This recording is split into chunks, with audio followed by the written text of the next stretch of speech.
What's going on, guys? Shane here with another trainer's tip. So in this video I'm going to show you some slightly advanced variations of the basic 4 boxing punches, which are the jab, the cross, the hook, and the uppercut, also known as the 1, 2, 3, and the 4. Okay, so let's take a look at the first one in slow motion.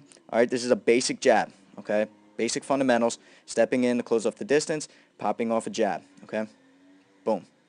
Which is good, but you want to be able to switch it up a little bit. You want to have variations of.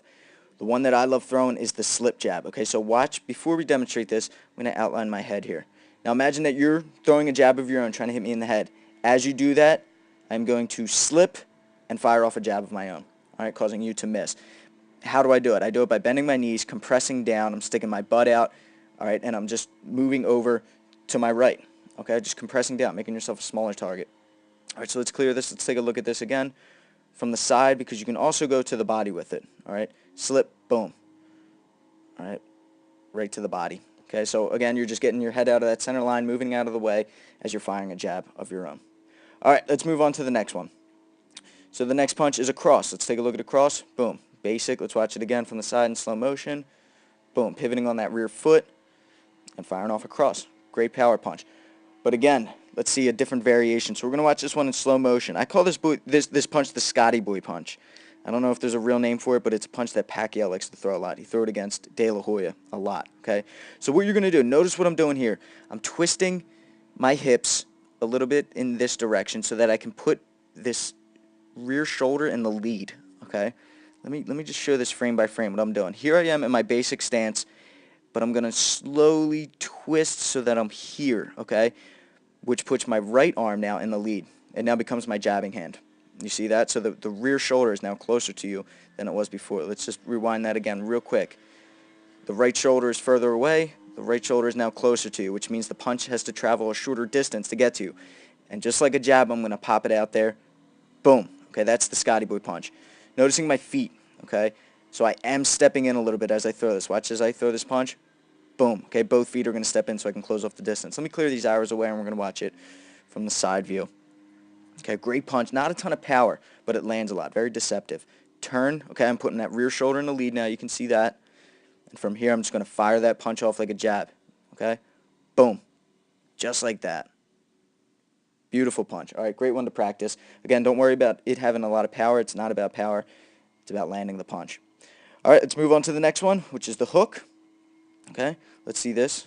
Boom, lead hook. All right, throwing it on its own. Boom, twisting the hips, pivoting on that lead foot. That's great. A little variation of that and a great way to close off distance for fighting against a taller opponent.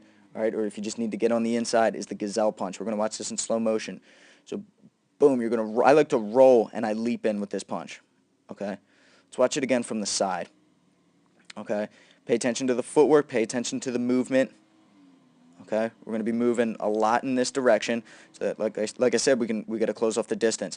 As we do, we're going to twist our hips, and then we're going to load up for the left hand, the lead hand. Okay, so here, boom, and then you're going to fire off that gazelle punch. All right, another great punch. This is a knockout punch here. All right, and then let's look at the last one. So a slight variation. Well, first let's see the regular uppercut. Okay, so that's the rear uppercut. Let's take a look at a lead uppercut. Boom. Okay. Great punch when you're on the inside to pop someone's head up. You can hurt them with that, or you can lift their head up and throw, follow up with a hook.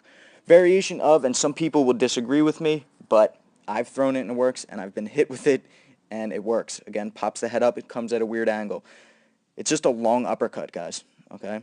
You're not really supposed to throw uppercuts long like this, but if they land, if they come in at this weird angle and you can lift someone's head up with it, it's one more punch that you landed, so why not? Okay, so let's look at it again from the side. Normally, and I always teach this, and other boxing coaches will teach, that the uppercut comes at about this angle right here. It's when someone's right in front of you, when you're in the clinch and you're just trying to come in between their guard. This punch now that I'm going to throw instead is going to come much further out here. Okay, so I throw this, boom, okay? Pretty much the length of a jab. And this is with the rear hand too, so maybe after I slip the punch, fire off that long one if they throw a nice long jab, or if you throw it on its own. Either way. Alright guys, so that is just some of the variations that you can add to your arsenal. Thank you guys for watching. Make sure you comment on this video. Let me know what other topics you'd like to see me cover in a trainer tip. Follow me on Twitter, and So make sure you subscribe so you can get the fight tips before your opponent does. Alright guys, until next time, I'm Shane Faison with Fight Tips, self-defense for the underdogs.